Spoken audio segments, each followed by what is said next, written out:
Good evening. My name is Daryl, and I'm joining the topic which has reached front page news as well as national recognized on that news station. The topic is police brutality in America, which I will be replying to. What responsibility do public speakers have to keep violence from happening in Baltimore and elsewhere? Responsibility in this use is a loaded word containing many avenues. Still, I believe each and every person, whether a leader or not, holds a position of responsibility to change the growing level of explosive violence in America today. Thank God to the public speaker need not be on a platform like Martin Luther King. You and I are able to do what is needed to have the political leaders make do on the many broken promises over the decades. We are the public speakers. A message still rings loudly in my ears was given on August 28, 1963. That speech, the moment where many feel Martin Luther King began his first leg of his journey. His speech, I Have a Dream.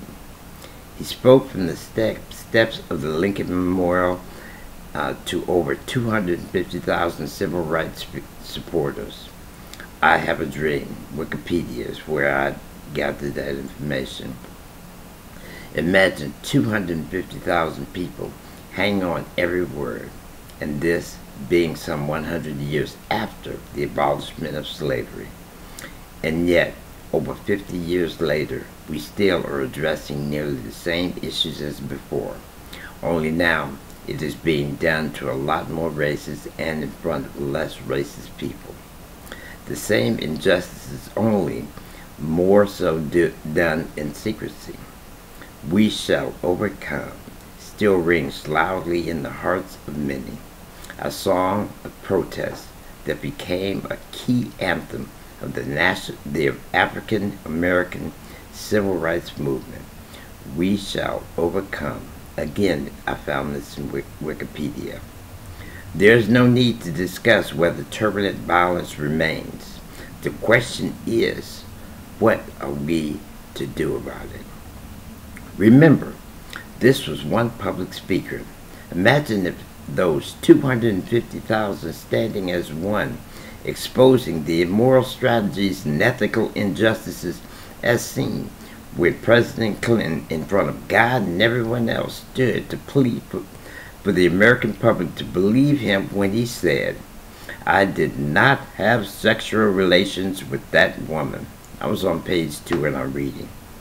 It is not in the act that must change, but the attitude that creates such hurt and erosion which goes against moral and ethical communication codes altogether.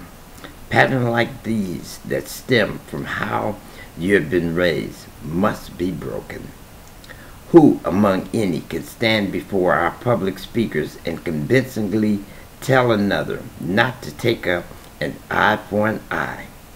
Political leaders carry little credibility with the community, and especially when it comes to change after investigation. The issue before us is as cut and dry as it is with stealing.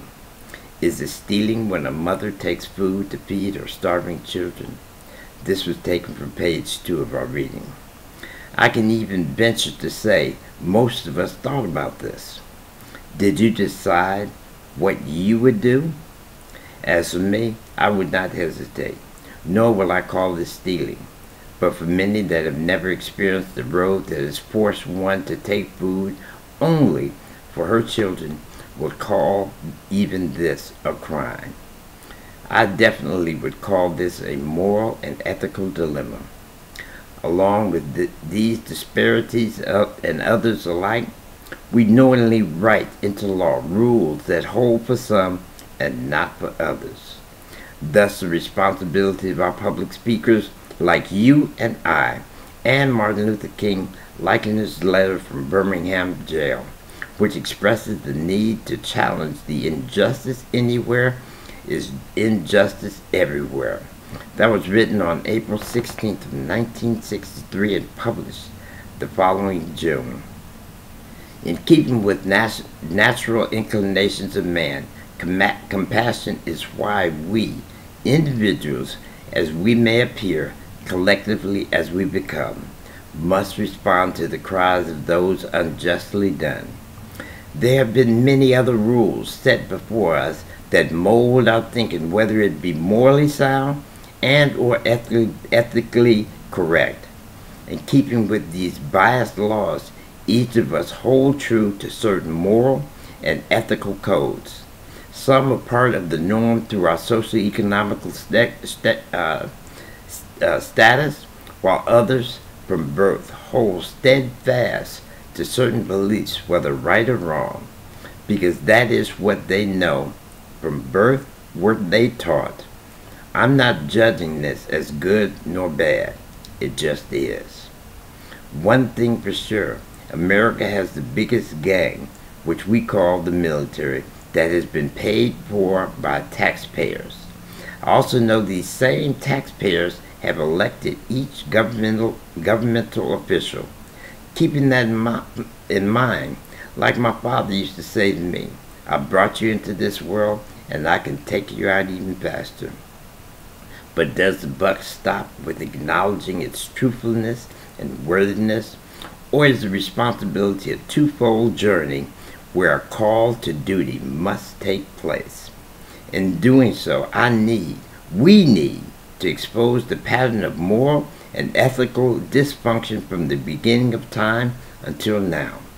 The only way to turn these injustices around is to take responsibility as individual public speakers to collectively wage war on political bureaucracy as a whole. We brought them in, we can put them out. That is what our responsibility is. Gather all to vote.